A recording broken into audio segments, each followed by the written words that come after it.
Good evening. I want to share with you one of the most important habits in my life, especially right now, and it's habit number 7 from the book The 7 Habits of Highly Effective People by Stephen R. Covey. This book was first recommended to me by my manager uh, almost 4 years ago, and I can say this is the start of my proactive journey to make my life awesome. Yeah, that kickstarted my personal development. That makes me do these videos at all, every time, even if I don't feel like it. And I'm gonna talk about the 7th habit, which is called renewal. And I actually just want to say something about the last paragraph in this book with a final interview of the original author. And he was asked the question, "You have said that your most important final message is to live your life in Crescendo. What does that mean?" And he answered with, "It means that the most important work you will do is always ahead of you. It is never behind you.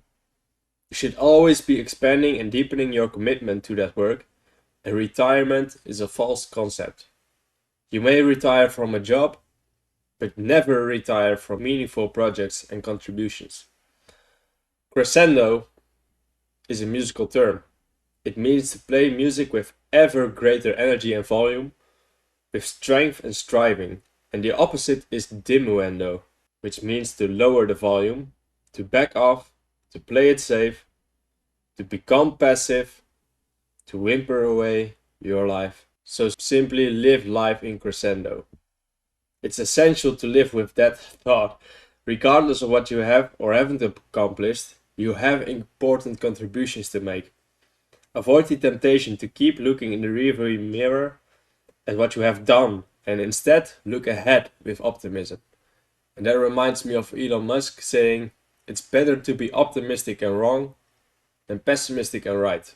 No matter what your age or position in life, if you live by the 7 habits, you are never finished contributing.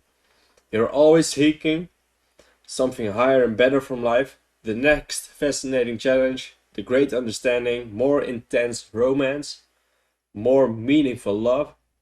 You may get satisfaction from past accomplishments, but the next great contribution is always on the horizon. You have relationships to build, a community to serve, a family to strengthen, problems to solve, knowledge to gain, and great works to create.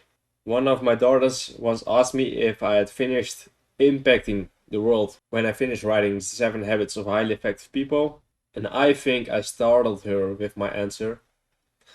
This is not to overvalue myself, but I truly believe my best work is still ahead of me. I mean, isn't that a beautiful thought? Your best work is still ahead of you. Again, it doesn't diminish your past accomplishments and that you shouldn't be proud of them, but use them instead as a flywheel effect, an upward spiral for the next great thing in your life. Seek where you can contribute, where you can learn personally or help someone else learn.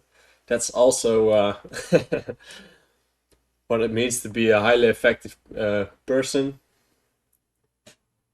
who successfully exercises the 7 habits. And he actually wrote another book called The Eighth Habit. The eighth habit is called, correct me if I'm wrong, seek your voice and inspire others to find theirs. And that's why I make these videos. That is why, even if I don't get many views, I want to get my voice out there. I want to practice, I want to challenge myself, and I want to record it. How I can progress over time, reflect on how I can improve, and hopefully, while finding my own voice, I can inspire others to find theirs. I'm in the process of renewal right now. I'm seeking the next great challenge while I'm training for running a marathon in a 10 kilo vest. Yeah, my best work is way ahead of me. And I'm excited to live this way. I hope you learned from this, and I love you, dear stranger.